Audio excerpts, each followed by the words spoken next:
여러분 안녕하십니까? 저는 독일의 뒤셀도르프 진병준 선교사입니다. 여러분과 같이 이번에 스가랴 말씀을 통해서 이 시대를 향한 하나님의 마음을 같이 나누고자 합니다. 제가 스가랴서를 택한 이유는 스가랴는 이스라엘 백성들이 70년간 바벨론의 포로 생활 이후에 다시 이제 예루살렘으로 돌아오는데 바로 그 돌아오는 그 시기에 쓰여진 성경입니다. 이 말씀은 하나님께서 우리를 포로된 데에서, 내가 마음이 잡혀있는 데에서 병이든지 어두움이든지 아니면 내가 해결하지 못하는 습관이든지 아니면 빚이든지 또 내 마음에서 쉽게 벗어나지지 않는 그런 죄에서 하나님이 그 포로된 데에서 우리를 다시 하나님의 약속의 땅으로 돌아오게 하는, 포로된 땅에서 다시 당신의 세계 안으로 들어오게 하는 바로 그런 이야기를 다루고 있기 때문에 바로 이 말씀은 바로 하나님께서 우리 시대를 향한 시대 정신을 가장 잘 반영한 말씀이기도 하고요. 또 우리 개인의 신앙에 있어서도, 우리 개인의 삶에 있어서도 우리 마음을 그 죄에서 하나님의 세계로 옮기는 그런 성경입니다. 그래서 제가 이 말씀을 통해서 우리가 같이 시리즈로 1장, 2장 같이 나누는 동안에 하나님께서 우리의 마음을 또 우리의 영역을 당신의 영역으로 옮겨주시리라고 믿습니다. 먼저 스가랴서 1장에 12절부터 17절까지 써 있는데요. 제가 몇 절만 읽겠습니다. 12절, 여호와의 사자가 응하여 가로되 만군의 여호와여, 여호와께서 언제까지 예루살렘과 유다 성읍들을 긍휼히 여기지 아니하시려나이까? 이를 노하신 지 70년이 되었나이다 하며, 여호와께서 내게 말하는 천사에게 선한 말씀, 위로하는 말씀으로 대답하시더라. 16절, 그러므로 여호와가 이처럼 말하노라. 내가 긍휼히 여김으로 예루살렘에 돌아왔은즉 내 집이 그 가운데 건축되리니 예루살렘 위에 먹줄이 치어지리라. 나 만군의 여호와의 말이니라 하셨다 하라. 다시 외쳐 이르기를, 만군의 여호와의 말씀에 나의 성읍들이 넘치도록 다시 풍부할 것이라. 여호와가 다시 시온을 안위하며 다시 예루살렘을 택하리라 하셨다 하라. 이 말씀은 제가 참 좋아하는 말씀입니다. 스가랴서 1장 이 말씀. 먼저 이 말씀 중에서요 12절 말씀을 말하고 싶은데요. 여호와의 사자가 응하여 가로되 만군의 여호와여, 여호와께서 언제까지 예루살렘과 유다 성읍들을 긍휼히 여기지 아니하시려나이까? 이를 노하신 지 70년이 되었나이다. 여러분, 이 70년이라는 것은 무엇을 말하냐면 네, 그림 보시면 나오지만요, 이스라엘 백성들이 특히 유대 왕국이 바벨론의 포로로 70년간 잡혀갑니다. 저희 화살표 보시듯이 바벨론으로 이주해 갑니다. 그들은 이제 왕도 없고 또 그들이 머무르고 있던 그런 왕국뿐만 아니라 성전도 다 불타버리고 파괴가 되어버렸습니다. 자기의 조국을 잃어버린 거죠. 또 조국이 산산조각 나버렸습니다. 그 상태에서 그들은 이제 바벨론으로 포로로 끌려간 겁니다. 근데 그렇게 몇 년입니까? 70년이라겠습니다. 성경에서 7은 온전한 숫자를 가리킵니다. 보시면 나오지만 그들은 바벨론으로 잡혀갈 때 그 뒤를 보고 그들은 뭘 봤습니까? 그들 뒤에서 그들은 그들 뒤에 불타버린 이방인에 의해 철저히 짓밟혀진 그 자기들의 고향, 자기들의 메카 예루살렘을 등에 지고 그들은 이제 바벨론으로 노예로 정말 신분을 앞으로의 장래를 모른 채 끌려갔습니다. 여러분, 내가 조국을 잃어버린다. 내가 정말 믿었던 그거 철저히 파괴돼 버린다. 내가 돌아갈 장소가 저렇게 무참히 짓밟혀져 버린 상태에서 그들은 이제 이 바벨론으로 잡혀갔습니다. 그렇게 몇 년입니까? 70년. 이 성경에서 7이라는 숫자는 온전한 숫자를 가리키고 있는데요. 여러분, 그들이 처음 갔을 때, 바벨론 잡혀갔을 때 얼마나 고통스러웠겠습니까? 얼마나 그들의 마음이 정말 안타깝고 정말 후회가 되고 통분했겠습니까? 하루아침에 내 재산이 다 뺏겨버리고 내 집도 뺏겨버리고 노예로서 살아야만 되는 금식도 했을 것이고, 정말 왜 이렇게 됐나? 우리 민족이 왜 이렇게 됐나? 내 인생이 왜 이렇게 정말 짓밟혀졌나? 여러분, 혹시 여러분의 인생이 하루아침에 다 무너져버린 것들 경험한 적 있습니까? 하루아침에 내가 쌓아 올렸던 내 인생의 탑들이 무너져버리고, 하루아침에 이 어떤 병마가 찾아와서 내가 쌓아왔던 내 건강을 다 뺏어가 버리고, 내가 정말 이길 수 없었던 그런 죄의 욕망이 지금까지 내가 쌓아왔던 덕망, 내가 쌓아왔던 위치 모두 다 흠집을 내버린, 여러분, 그런 것을 인생에서 경험해 본 적 있습니까? 여러분, 근데 여기서 하나님께 기도합니다. 하나님, 우리를 여기서 건져 주십시오. 그런데 여러분, 여기서 우리를 정말 괴롭게 하는 것은요, 그 어떤 문제나 고통스러운 사건 자체만이 아니고, 처음에는 그게 고통스럽지만 시간이 지나면 왜 이런 일이 왔을까? 처음에 나를 실수하고 나의 실수를 후회하고 염려하고 걱정하고 근심하지만 나중에는 하나님이 원망이 되지 않습니까? 왜 내게 이런 일을 줬습니까? 내가 정말 무엇을 잘못해서? 우리의 마음은 수만 가지의 방향으로 뻗쳐지기 시작하는데, 그들이 이제 금식해도 안 되고, 하나님은 70년이란 일방적으로 기한을 줘버렸기 때문에 그들이 금식한다고, 그들이 하루 막 마음을 졸여서 자기 가슴을 치고 이제 통분한다고 해서 포로 생활에서 벗어나지는 게 아닙니다. 그들은 그래도 포로입니다. 이제부터 우리가 하나님을 잘 섬기자, 여러분, 그렇게 결심해도 그래도 포로입니다. 여러분, 이게 꼭 뭐와 같습니까? 이스라엘의 포로상이 그들의 포로상이 아니라 바로 우리들의 인생 같지 않습니까? 내가 정말 이렇게 어려움을 당하는 건 내가 진짜 11절 안 해서 그런가 봐. 여러분, 때도 병이 생기면 그때 내가 마음으로 하나님을 안 섬겨서 그런 것 같아. 내가 좀 주님을 잘 섬겨보자. 그때 내가 부모님을 공경하지 않아서 그런 것 같아. 여러분, 내가 그런 어려움을 당할 때 그 이유를 찾고 원인을 찾고, 그게 정말 내 때문인 것 같아. 좀 더 열심히 해보려고 한 적 없었습니까? 여러분, 근데 하나님이 아까 우리가 예레미야 성경 한 걸 보겠습니다. 예레미야 29장 10절에는요, 바로 아까 스가랴 1장 12절과 짝이 되는 말씀이 있는데 이렇게 써 있습니다. 나 여호와가 이같이 말하노라.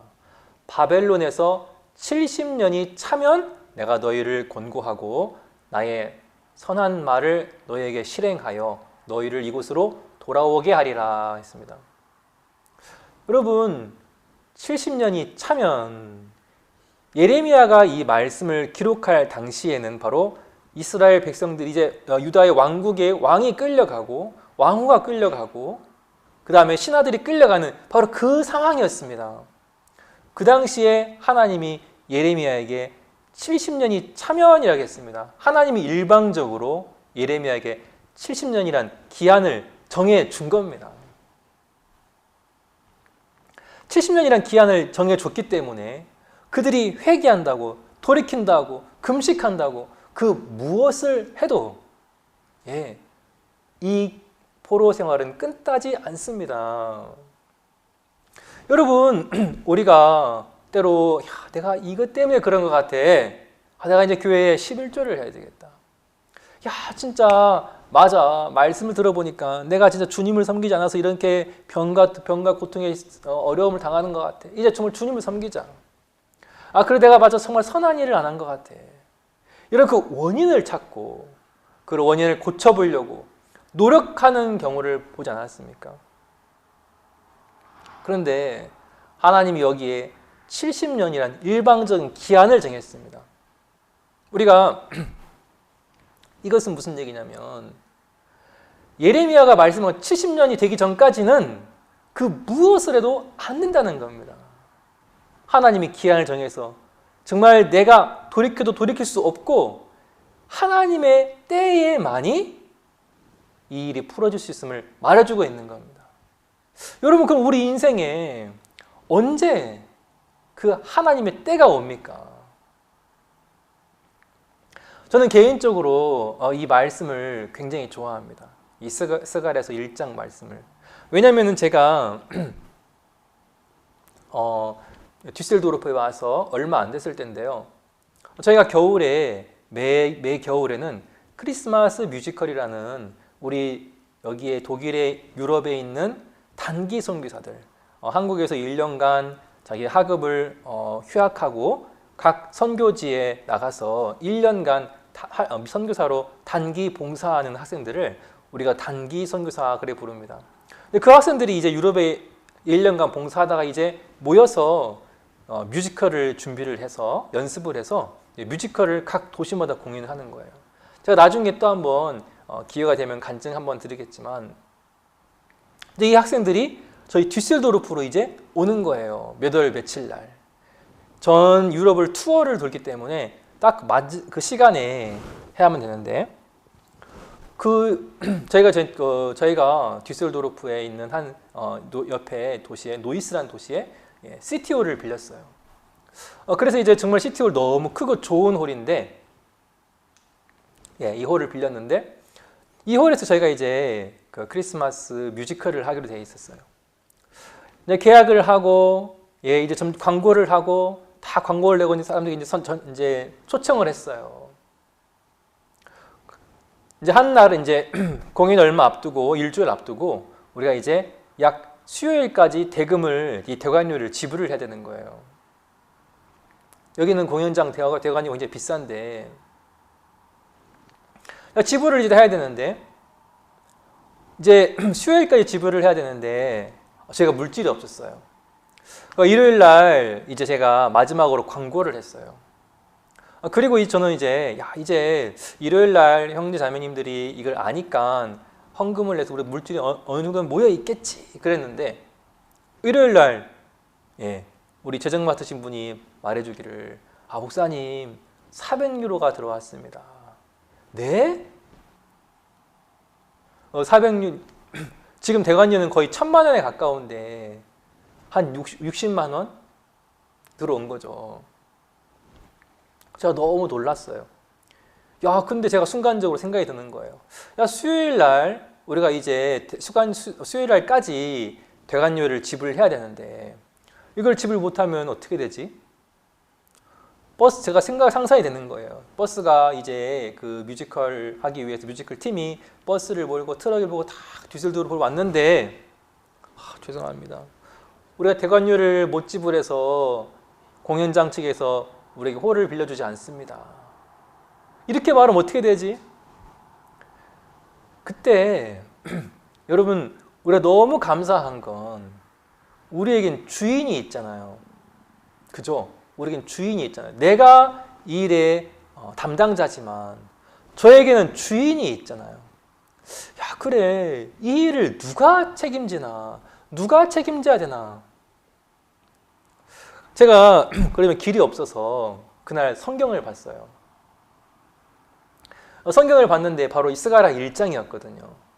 스가랴 1장 17절에 내가 다시 시온을 예루살렘을 안위하며 다시 예루살렘을 택하리라.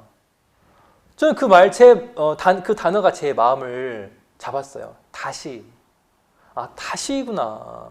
우리에겐 다시가 있구나. 다시 우리를 안위하시는 하나님이 계시구나. 그리고 다시란 말은 무슨 말입니까? 내가 어느 정도까지는 허락했다. 내가 어느 정도까지는 황폐함을 허락했다. 그러나 이 기간이 지나면 내가 일할게. 이게 다시잖아요. 다시 안위하리라. 그리고 지금 하나님이 여기까지는 어려움을 줬다. 그러나 이제 하나님의 때가 오겠구나. 다시가 오겠구나. 근데 저는 제가 그래서 그 성경을 보면서 제 마음에 페이지를 덮었어요. 이 일은 다시 위로하신다. 제가 어떤 광고를 해서 물질을 모아야 되지 않나 생각을 내려놓고 제 생각의 페이지를 덮고 다시 위로하신다. 근데 정말 우리가 진짜 3일 안에 대관료를 다 지불하고 진짜 당일날 이렇게 많은 관객들이 와서 이 공연을 보면서 기뻐하고 또 우리가 거기에 중간에 나가서 말씀을 전하고 여기에 그 당시에 우리 태백에 있던 박지민 형제도 같이 공연을 했었는데요. 제 마음에 어떤 공연 자체보다도 제 마음 너무 감사한 것은 하나님이 다시 위로하시는 하나님. 다시란 것은 어느 때까지는 때까지는 내가 없는 것처럼 보이고 어느 기간까지는 지금은 내 인생에 병밖에 문제밖에 어려움밖에 없는 것처럼 보이지만 그러나 그 다시가 오면 하나님의 때가 오면 내가 일할게. 이게 뭡니까? 이게 다시잖아요. 우리 인생에 바로 하나님은 이 다시란 것을 주신다는 거예요. 어느 기간까지는 그래 내가 없는 것처럼 보이고 어려움밖에 없는 것처럼 보이고 문제밖에 없는 것처럼 보이겠지. 그래 그러나 그때가 있어. 그러나 다시 이루어하신 하나님. 여러분 이게 바로 이게 70년인 겁니다. 하나님은 그럼 우리 인생에 왜 이런 70년을 허락합니까? 왜 우리 인생에 하나님은 그러면 70년 기한을 주셨습니까? 그 기한 안에는 뭘 해도 되지 않는 여전히 죄를 고백해도 여전히 죄인인 그 인생을 하나님이 왜 허락했습니까? 제가 이 로마서 5장 6절 말씀을 잠깐 소개하고 싶습니다. 로마서 5장 6절에 여러분 잘 아시는 말씀이죠. 우리가 아직 연약할 때에 계약대로 그리스도께서 경건치 않은 자를 위하여 죽으셨도다. 여러분 이 성경에는요, 이 구절에는 두 가지 때가 나옵니다. 그죠? 두 가지 때가 나옵니다. 우리가 아직 연약할 때 나의 때가 있고 또 하나는 기약대로 하나님의 기약, 하나님의 때가 있는 겁니다. 우리가 아직 연약할 때 여러분 사람이 연약하고 싶어 연약하는 사람이 누가 있습니까? 난 연약하고 싶어. 여러분 로마서 5장 6절, 7절, 8절, 9절에는 우리가 아직 죄인 되었을 때 우리가 아직 경건치 않을 때에 우리가 죄인 되었을 때가 무슨 말입니까? 누가 죄인이 되고 싶습니까? 누가 죄를 짓고 싶어서 죄를 짓습니까? 우리가 정말 죄에 이끌려 죄의 충동에 의해 죄를 짓지만 나는 죄인 되고 싶어? 아니죠. 여러분 누가 강하고 싶지 않습니까? 그리고 우리의 마음의 방향은 연약하기 때문에 내가 이제 좀 강해져야 되겠다. 내가 하나님을 의지해서 강한 사람이 돼야 돼. 우리 마음의 방향은 항상 연약함에서 강한 쪽으로, 죄인에서 의인 쪽으로. 그게 우리의 마음의 방향이고 그게 우리가 하나님을 찾는 길이라는 거죠. 그런데 여기서 하나님이 우리에게 하나님의 마음을 제시해 주는 거예요. 야, 너는 연약해야 돼. 연약함에 갇혀 있잖아. 네가 아무리 너의 가난을, 너의 병을, 너의 죄를, 너의 그 끊임없이 찾아오는 문제를 벗어버리려고 해도 벗어지지 않잖아. 여러분 우리 연약함에 갇혀 있는 거죠. 여러분 바로 이 기간을 하나님이 우리에게 줬다는 거예요.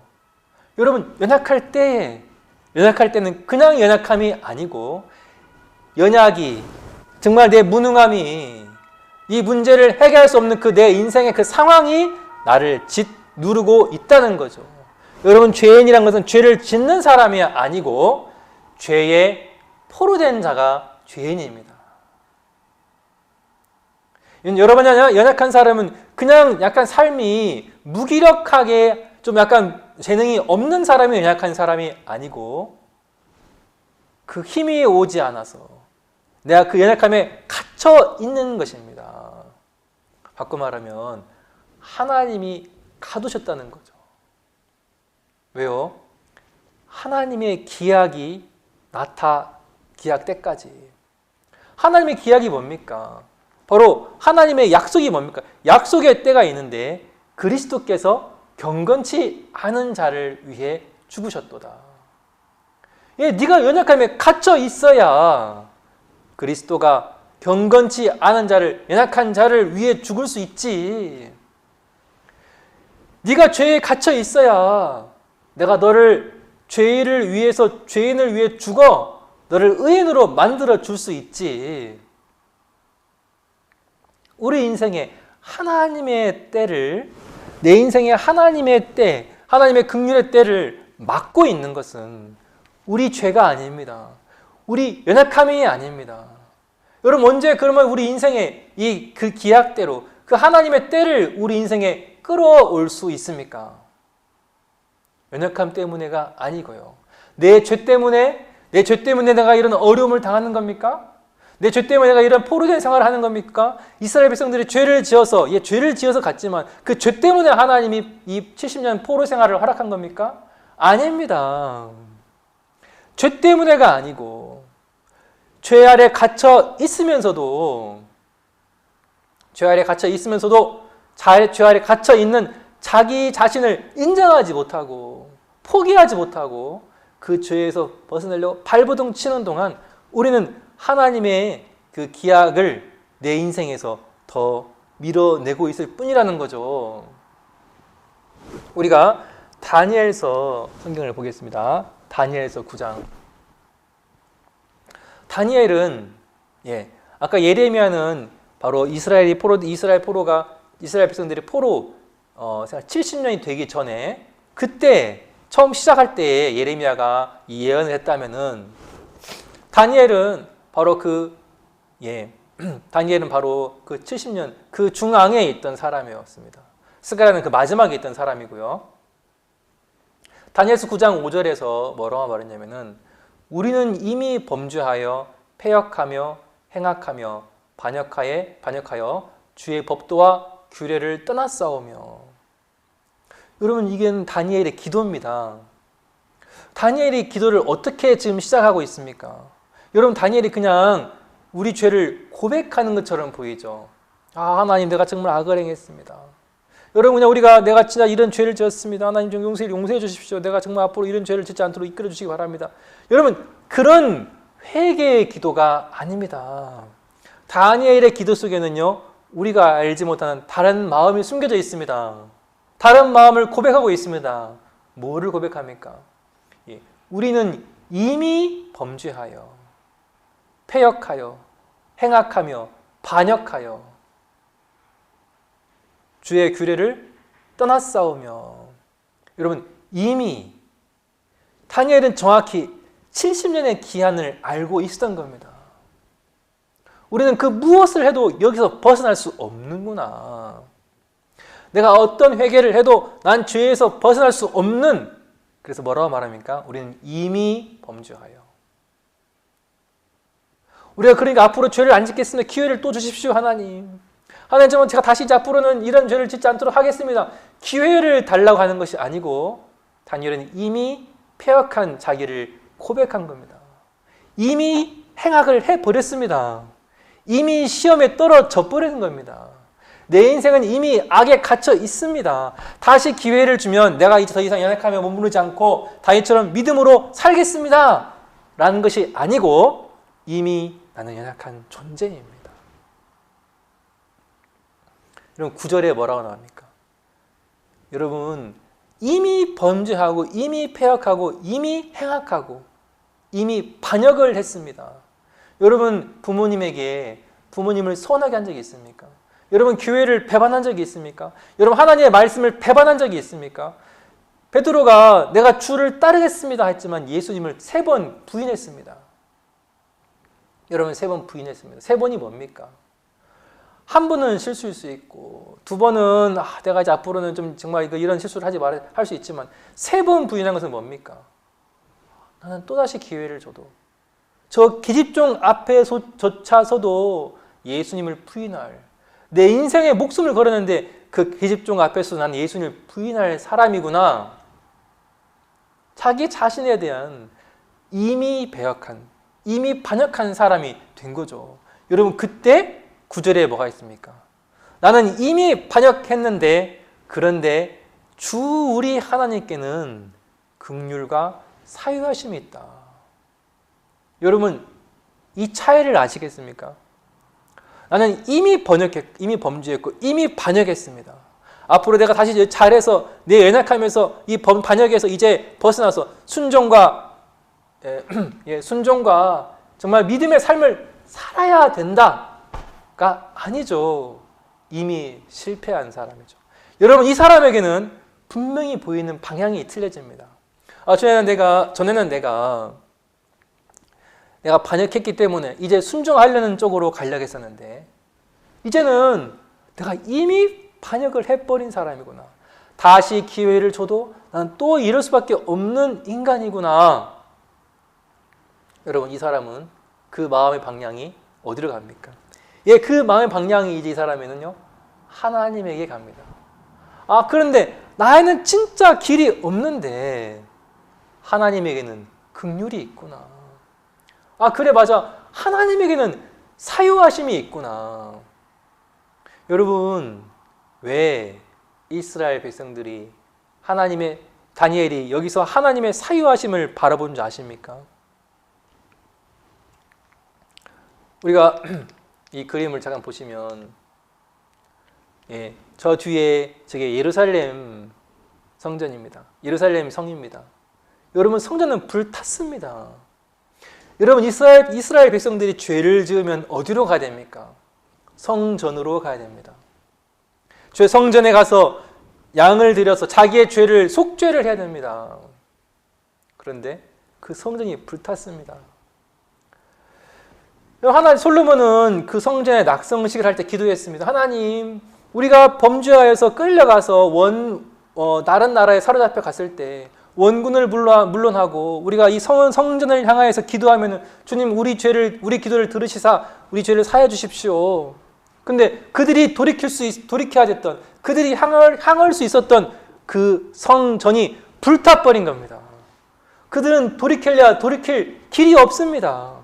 그들은 돌이켜서 자기 죄를 사하고 싶지만 양을 잡아서 자기 죄에서 벗어나고 싶지만 벗어날 수가 없습니다.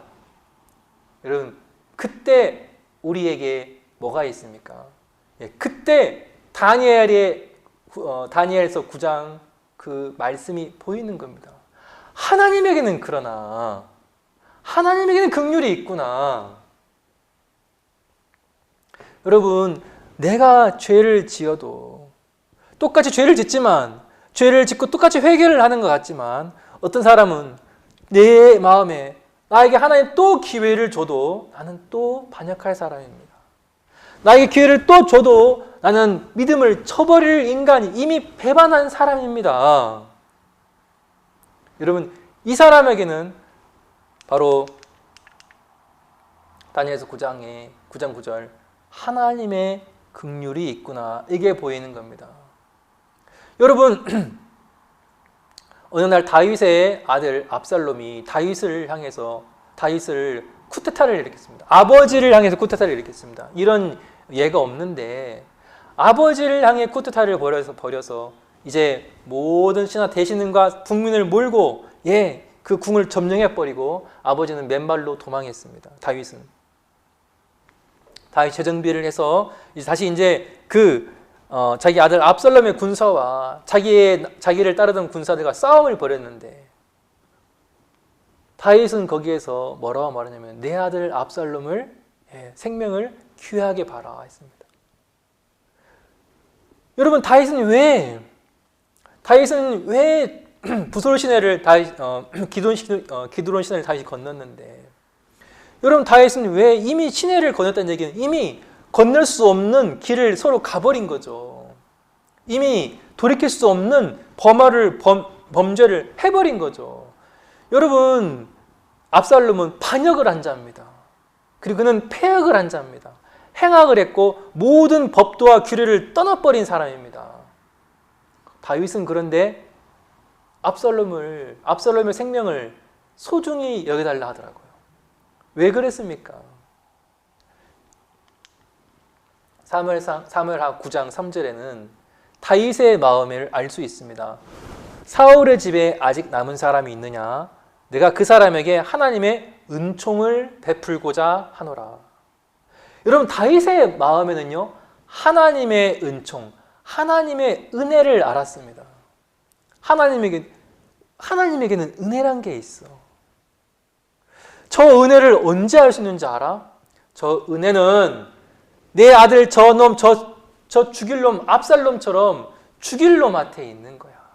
패역한 사람, 이미 범죄한 사람, 이미 패역한 사람, 이미 떠나버린 사람, 그 사람이 하나님의 은혜를 발견할 수 있어.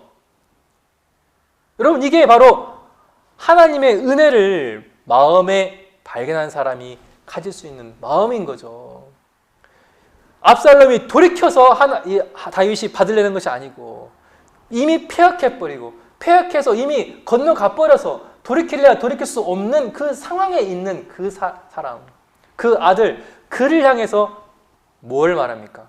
그래, 너에게는 이제 은혜 하나밖에 없어. 네가 여기서 내 마음을 발견하면, 내가 발견한 하나님의 은혜, 이거를 네가 받으면 너는 하나님의 종이 될 수 있어. 여러분, 이 하나님의 은혜를 다니엘도 본 거죠. 다니엘이 뭐라고 말했습니까? 나는 이미 범죄했고 압살롬처럼 이미 패역했고 이미 반역했고 이미 떠났습니다. 나는 길이 없습니다. 그 사람에게 바로 보이는 게 그렇네요. 그런데 우리 하나님에게는 긍휼이 있습니다. 주님, 당신에게는 사유하심이 있네요. 저희가 다니엘이 9장 24절 이렇게 말합니다.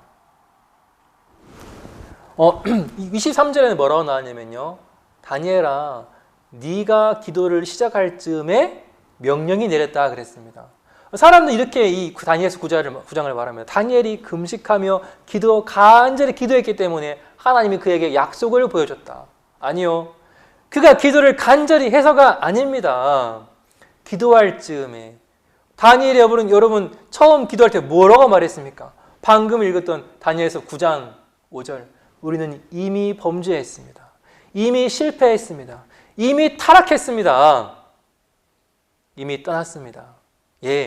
그때 하나님은 하나님의 마음 중심에 있는 그 긍휼을 쏟아 부어주시는 겁니다. 하나님 중심에 있는 그 긍휼, 하나님 중심에 있는 그 사유하심, 죄를 용서하심을 하나님은 다니엘에게 보여줄 수밖에 없었던 겁니다. 하나님 마음 중심에 있는 그 은혜를 그에게 보여주신 겁니다. 그게 9장 24절입니다. 내 백성과 내 거룩한 성을 위하여 70일에로 기한을 정하였나니, 허물이 마치며 죄가 끝나며 죄악이 영속되며, 여러분 어떻게 죄가 끝납니까? 이미 범죄했는데 죄악이 영속된다고요? 죄를 이미 졌고 죄를 씻을 수 있는 성전이 무너져 버렸고 불타 버렸는데 어떻게 죄를 속할 수 있습니까? 이거는 나로 말미암은 거예요. 인간으로 말미암은 게 아니라는 거죠. 네가 회개해서, 네가 노력해서 믿음을 가져서가 아니고 100% 하나님의 긍휼의 길에 의해서 된다는 것을 말해주고 있는 겁니다. 여러분, 죄악이 영속되면 나는 죄에서 풀어진 거죠. 영원한 의가 드러나면 나는 죄에서 벗어난 거죠. 여러분, 영원한 의가 드러나면 내가 그 무엇을 할지라도 나는 영원한 의인입니다. 여러분, 죄인은 죄를 짓는 사람이 아니랬죠. 죄 아래 있는 사람, 죄의 포로가 되어 있는 자, 죄라는 그 힘 아래 갇혀 있는 자가 죄인이고, 의인은 뭡니까? 그 영원한 의 안으로 들어온 사람이 의인입니다. 여러분, 영원한 의가 드러났으면 나는 영원한 의인인 겁니다. 여러분, 돌이켜서 이 은혜를 받으려 한다고요? 여러분, 돌이켜서 의를 얻으려 한다고요? 돌이켜서 죄인 되려 한다고요? 여러분, 돌이켜서 죄의 영속을 받으려 한다고요? 그 은혜가 아닙니다. 여러분, 정말 죄인이라면, 여러분 정말 내 인생에 이스라엘의 70년 황폐한처럼 내 인생에 풀어도 풀어질 수 없는, 벗을래도 벗어지지 않는 죄의 병, 내 신앙에 문제가 있습니까? 여러분, 벗고 풀어서 순종해서 돌이켜서 은혜를 얻으려고 한다는 것은 그러하지 마십시오. 하나님의 은혜는 우리가 아직 연약할 때, 이미 패역했을 때, 여러분 그때 하나님의 은혜가 있는 겁니다. 정말 네가 죄인이라면 영원한 의가 드러났다라고 말씀할 때 그때 받아들여. 다윗이 말했습니다. 사울의 집에 남은 사람이 없느냐? 내가 그에게 은총을 베풀고자 하노라. 하나님의 은총을 베풀고자 하노라. 원수의 집안, 그 사울의 그 집안에 왜 다윗은 이렇게 말합니까? 바로 원수였기 때문에. 이미 그는 원수였고, 사울은 여러분 다윗의 원수로 인생을 마쳤습니다. 그는 자기 인생에 다시 돌이킬 기회가 없습니다. 예, 그 집에 내가 은총을 베풀게. 그래야 은혜지. 영원한 의가 예수 그리스도로 말미암아 드러나면 여러분 이미 그 사람은 의인인 겁니다. 이 은혜를 받아들이면 바로 여러분이 의인입니다. 이 말씀 하나만 하고 마치겠습니다. 스가랴서 1장 16절. 그러므로 여호와가 이처럼 말하노라. 내가 긍휼히 여김으로 예루살렘에 돌아왔은즉. 여러분, 긍휼히 여김으로, 이것은 긍휼 안에서 돌아왔다, 이렇게 다른 영어 성경이나 독일어 성경에 나와 있습니다. 내가 긍휼 안에 돌아왔다. 긍휼 안에서 네게 왔다. 여러분, 하나님이 긍휼이란 그 테두리 안에, 영역 안에서 우리에게 온 겁니다. 여러분, 긍휼의 영역 안에 있으면 여러분은 뭡니까? 여러분의 죄는 영속되고 영원한 의 안에서 여러분은 의인이 된 것입니다. 17절 말씀. 여호와가 다시 시온을 안위하며. 그래, 지금까지 너 죄 아래 갇혀 있었지. 그래, 너 지금까지 네 연약함에 갇혀 있었지. 하나님에게는 다시가 있습니다. 하나님의 기약을 드러낼 때가 다시입니다. 하나님의 긍휼로 나를 만날 때가 다시인 겁니다. 하나님은 우리 인생에 다시라는 카드를 우리에게 주고 싶습니다. 내가 다시 너를 만날게. 다시 너를 택했어. 내가 내 긍휼로 이제 돌아왔어. 하나님의 법에 하에 있을 때에는 다 죄인이었지만, 여러분 하나님의 긍휼 안에서 하나님 우리를 만나시면 우리 모두 다 영원한 의로 말미암아 의인인 거고, 바로 여러분이 죄인이라면 바로 이때가 하나님의 의를 받아들일 때입니다. 돌이켜서, 회개해서, 더 성실해져서, 내가 더 진지하게 기도해서가 아닙니다. 그때는 오히려 그 삶은 하나님의 기약을, 은혜 안에 돌아오시, 긍휼 안에서 우리에게 돌아오시는 그 하나님을 오히려 막는 것 뿐입니다. 여러분, 이번 스가랴 말씀을 통해서 또 앞으로 1장, 2장 나가면서 우리가 이 하나님의 마음 안으로 같이 우리가 인도되고, 또 그 주 안에 있는 그 영원한 의와 긍휼을 이번 이 기간에 우리가 만나고 만끽하고, 그 안에서 정말 하나님을 찬양하는 그런 복된 시간 되시기를 바랍니다. 예, 제가 기도하겠습니다. 하나님 아버지, 감사합니다. 정말 다니엘이 하나님 앞에 탄식하듯 이미 범죄했고, 이미 반역했고, 이미 패역했고, 이미 떠났다고 했을 그때 하나님은 당신 마음속에 그 멈출 수 없는 긍휼을 선포하셨습니다. 죄가 영속될 거야. 내 아들 예수가 기름 부음 받으면 죄악이 영속되고 죄가 끝나고, 그리고 영원한 의가 드러나 그 약속을 내주셨습니다. 하나님 아버지, 하나님의 약속, 하나님의 기약을 오히려 내 노력으로, 수고로, 내 그 힘은 무익한 그 돌이킴으로 막고 있지 않았습니까?